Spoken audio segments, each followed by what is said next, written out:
So everybody been talking about Yeat's recent first week sales for 2093, which I don't think is like completely official, but it's pretty close because it has been officially 1 week, Friday to Friday at midnight. So yes, all the numbers are in. However, the calculations might be a little bit different because of phase 1, phase 2, phase 3, which is also a bit of a start of a controversy because he beat out Kanye for the #1 album this week. His first #1, mind you. So Yeat's definitely killing it no matter what. People thought I was mad on Twitter about like he's crying while tweeting this. I'm not mad at them, but like I'm not mad at anybody. I hope everybody does well. I'm glad Yeat came out of the underground and is putting on for like the newest generation of rappers, you know, because you don't want rap to die necessarily, or like this genre of music. So you want Yeat to be killing it so all the other people underneath him who are still coming up can do the same numbers or take over like the OGs, like the Kanyes, the Uzis, Cardis, all those rappers. Because frankly, I think a lot of the mainstream rappers are mid, like Lil Baby, Lil Durk, NBA Youngboy, etc. So anyway, here are the numbers. He sold 72.6K first week with 2093, whereas again he beat Vultures 1, Kanye and Ty Dolla $ign's album by 200 units. They sold 72.4. Mind you, that was their second week, so there's a little bit, you know, less competition given I think Kanye sold 140, something like that, 135, I don't know what it was, but still, like Kanye and Yeat, if they still dropped in the same day, they would have won. Plus Kanye was independent with his release, or at least as independent as you can be with being Kanye, since he is a billionaire, so he can put money towards anything. But regardless, still independent, and he doesn't really need to do promo because he is the promo. You feel me? But anyway, so the controversy starts because Yeat, that is, selling originally projected 60.5K. Actually, originally it was 65 to 75, and then it dropped down to 60.5 or something along those lines, because I think, you know, there was a lot of hype for the album, and then there was a lot of, you know, polarizing opinions about it. People were hating it, some people were loving it. And so with that being said, yes, that drives more conversation, but when people see a lot of hate online, they might not listen to the album anymore because they're like, I'm not even gonna give it my time and attention because they won't think it's good, since they already got the cosign or the influence to not listen to it.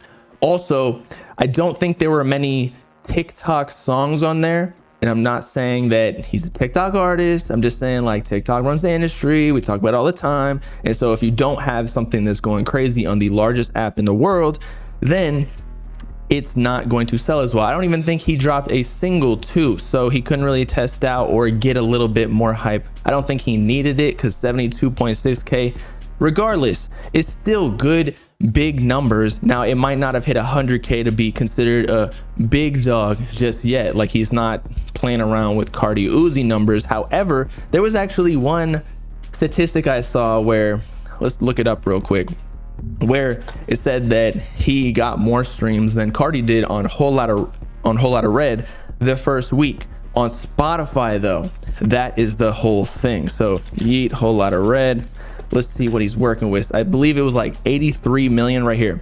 Yeat just outstreamed Playboi Carti's Whole Lotta Red in terms of his first week's streams on Spotify, only on Spotify, with 86.4. And then let's see what Whole Lotta Red, Spotify did 81 mil. So that's not necessarily true, because Whole Lotta Red obviously got more streams on Apple Music or some sort of other play. I think Cardi, even during the Whole Lotta Red era, which he has grown since, so I don't think Yeat's competing with him at this point whatsoever. But yeah, Yeat, honestly, before Whole Lotta Red, like, he was probably the same, similar levels to where Yeat is now, just like if you talk about their career trajectories. But now obviously he's with Kanye, so that's a totally different conversation. But something to know is Spotify is much easier to get streams because it's a much more international audience. I believe actually Apple Music streams count more towards sales because it's completely subscription based, whereas Spotify, you can do the ad-based, the ad-supported, and therefore you can listen to the music for free. And so that's why Spotify is a way bigger platform than Apple Music, because I don't know, hella people don't want to pay $10.99 to listen to the music on Spotify, and I get it. Like, maybe they can't afford it. Kudos to them. But it's also, because of that reason, easier to bot. So I'm not saying anything about that. I'm just saying everybody does it. It's just the new way, okay? But that's why I think what was it?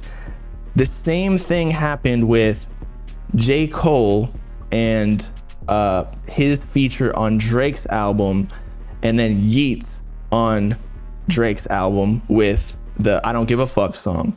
That streamed more globally on Spotify than the J. Cole one, but we all know J. Cole's a way bigger artist now. I Don't Give a Fuck definitely blew up and it might have been a more popular song, but J. Cole and Drake, like, that duo is literally like the GOATs. I don't care if you don't like J. Cole, but like, undeniably he is a GOAT with the numbers that he pushes.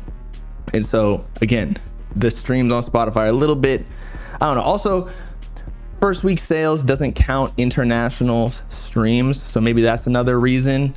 Maybe Yeat is a more international audience with the type of music he makes, like the more alien, or like it almost gives an EDM type vibe to it, whereas Cardi is a little bit more American, let's say. I mean, he's on the Atlanta sound now, but I think in general Cardi definitely has an international audience now, but before a Whole Lotta Red, maybe not as much, because Yeat, just again with TikTok and everything, that's a worldwide app, where that wasn't really as popular back when Whole Lotta Red dropped, although it still was.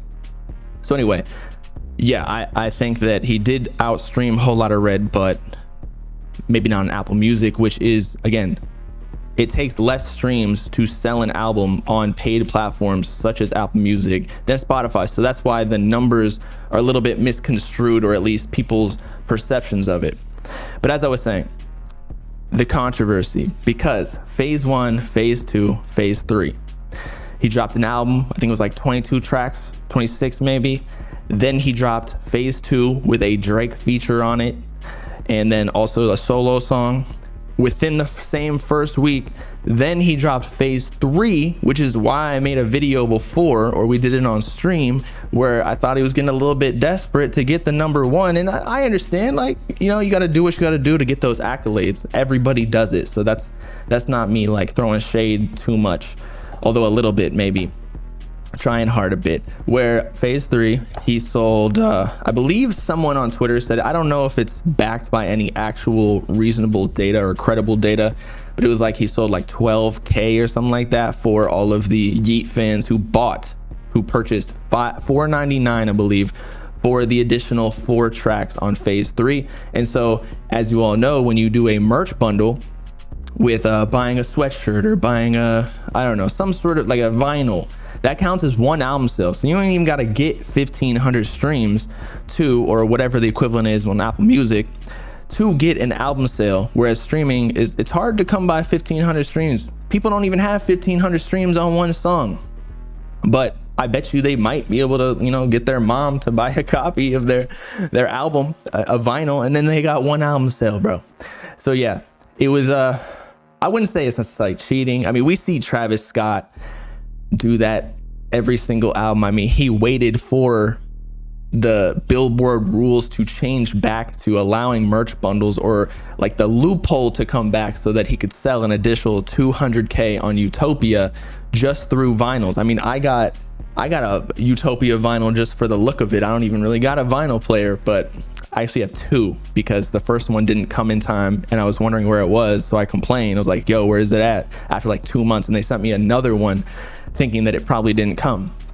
But so maybe that counted as 2 sales. Whereas there's no way in hell that I'm going to stream Travis Scott's songs in like a week's time, let alone potentially my lifetime, 1,500 times. So yeah, is it cheating? No.